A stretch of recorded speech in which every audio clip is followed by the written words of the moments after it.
ओम शांति। 1 फरवरी 2025 की मुरली से विशेष पॉइंट। तो पहला पॉइंट है, मीठे बच्चे, तुम आत्माओं का स्वधर्म शांति है। तुम्हारा देश शांति धाम है। तुम आत्मा शांत स्वरूप हो, इसीलिए तुम शांति मांग नहीं सकती। अर्थात हम बच्चों का जो असली स्वरूप है शांत स्वरूप है, क्योंकि बाबा हमें प्रेम, आनंद, सुख, शांति, पवित्रता इन सब की किरणें देता है, इन सब की शक्तियाँ देता है, इन सब से बाबा हमें परिपूर्ण करता है। तो यदि हमें बाबा ने इन सभी चीज़ों से परिपूर्ण किया है, तो हमारा असली स्वधर्म शांत स्वरूप तो होगा ही। हम इस संसार की सभी आत्माओं को शांति देने वाली आत्माएं हैं, ना कि हम किसी से शांति मांगने वाली आत्माएं हैं। हमारा तो बाप इन सभी खजानों का दाता है और हम उस दाता के बच्चे हैं। तो दाता के बच्चे कभी मांगने वाले नहीं होते हैं, हमेशा देने वाले होते हैं। और हमारा तो देश ही शांति धाम है।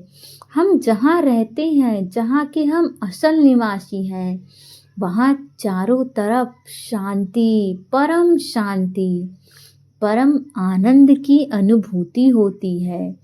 तो आप जिस रस में हर क्षण रहते हो, वो तो आपके अंदर पूरा भरा होगा। तो आप तो दूसरों को शांति देने वाली आत्मा हो, शांति मांगने वाली आत्मा हो ही नहीं सकती हो। इसीलिए आपको अपना असली धर्म पहचानना है। हमारा असली धर्म क्या है? शांत स्वरूप रहना और सभी को शांत करना। अगला पॉइंट है, ईश्वरीय सर्विस कर अपना जीवन 21 जन्मों के लिए हीरे जैसा बनाना है। माता पिता और अनन्य भाई बहनों को ही फॉलो करना है। अर्थात बाबा हमें जो अपनी मुरली के माध्यम से ज्ञान देते हैं, हमें उस ज्ञान को अपने जीवन में धारण करना है और उसी ज्ञान के अनुसार अपना जीवन जीना है। जब हम इस ज्ञान को अपने जीवन में धारण करते हैं, तो हमारा जीवन हीरे तुल्य बन जाता है। एक जो साधारण आत्मा होती है और उसके बाद जब आप अपने आप को देखते हो, तो जमीन आसमान का अंतर दिखता है। इस संसार की आत्माएं जो एक दूसरे को हमेशा नीचे गिराने में लगी रहती हैं, वहीं आप दाता के बच्चे हर आत्मा को ऊपर उठाने में लगे रहते हो। हर आत्मा को आप सोचते हो कि मुझे देना है। और जब वैसे भी हम ज्ञान में आ जाते हैं और बहुत कुछ नहीं फॉलो कर पाते हैं, तो भी यदि जाने अनजाने कोई गलती कर दे तो अफसोस तो ज़रूर लगता है। और अगली बार जब वो गलती होने वाली होती है, तो हमारी आत्मा हमें याद दिलाती है कि हम ऐसा नहीं कर सकते हैं। हम तो परमात्मा के बच्चे हैं, हमारा उत्तरदायित्व बड़ा है। और यदि हमारा उत्तरदायित्व बड़ा है, तो हम ये तुच्छ हरकतें नहीं कर सकते हैं।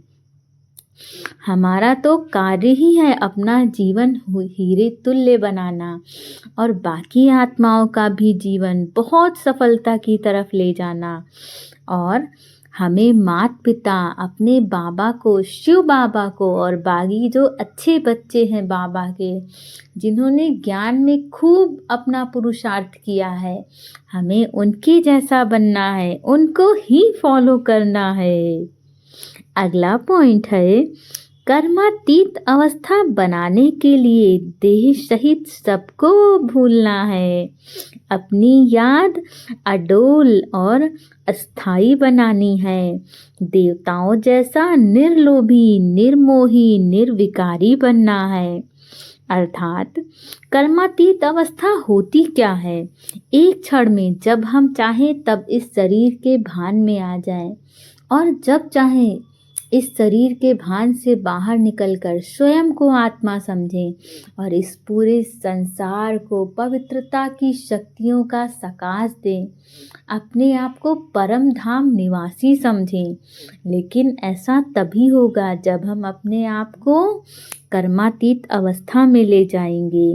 इस देह सहित इस दुनिया को पूरी तरह से भूलेंगे और अपनी याद में केवल उस एक परम धाम को और उस परम धाम के मालिक को याद करें।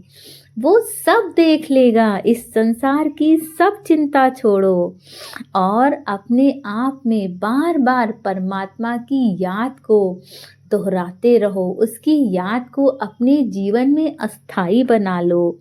जैसे देवी देवता होते हैं निर्लोभी, उन्हें किसी का लालच नहीं होता है। निर्मोही, किसी से मोह नहीं होता है। निर्विकारी, किसी भी प्रकार का विकार नहीं होता है। हमें वैसा बनता है। खिलखिलाता हुआ चेहरा, चमकती हुई आंखें, हाथ हमेशा देने वाले, किसी से भी कोई ईर्ष्या द्वेष की भावना नहीं। हम बच्चों को भी वैसा ही बनना है। अगला पॉइंट है, तरफती हुई आत्माओं को 1 सेकेंड में सद्गति देने वाली मास्टर दाता भव। अर्थात जैसे स्थूल जीवन का इंतजाम करते हो, सेवाधारी सामग्री सब तैयार करते हो जिससे किसी को कोई तकलीफ ना हो, समय व्यर्थ ना जाए, ऐसे ही अब सर्व आत्माओं की गति सद्गति करने की अंतिम सीजन आने वाली है। तरफती हुई आत्माओं को क्यों में खड़ा करने का कष्ट नहीं देना है। आते जाते और लेते जाए, इसके लिए एवर रेडी बनो।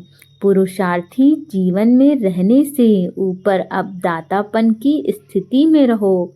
हर संकल्प, हर सेकंड में मास्टर दाता बन करके चलो। अगला पॉइंट है, हुजूर को बुद्धि में हाजिर रखो तो सर्व प्राप्तियां जी हजूर करेंगी।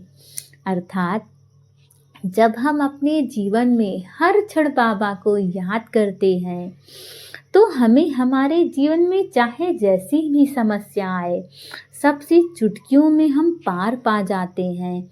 और हमें जब भी जिस भी शक्ति की आवश्यकता होती है तो वो शक्ति हमारे लिए तुरंत खड़ी हो जाती है। हमें उस समय उस शक्ति का सही प्रयोग पता चल जाता है। लेकिन ऐसा तभी होता है जब हमें हर क्षण इस संसार का मालिक बाबा हमेशा याद रहता है। इस दुनिया को चलाने वाला हमारा पिता बन गया। इससे बड़ी बात और क्या हो सकती है। तो हमें उसे ज़रूर याद करना है। ओम शांति।